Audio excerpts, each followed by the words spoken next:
kaibigan nang naglaho na, nung wala nang saya, wala nang halaga.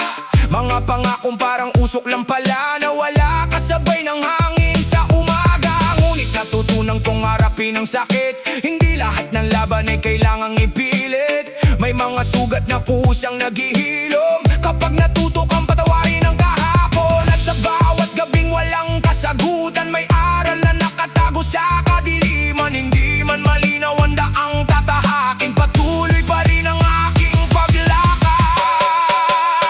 Sa anino ng problema, ako'y nakatayo. Kahit madilim ang langit sa ibabaw ko, naririnig ko pa rin ang tawag ng bukas na nagsasabing huwag kang bibitaw. Sa anino ng problema, hindi magtatago kahit sugatan ng puso kong ito, dahil alam kong may liwanag sa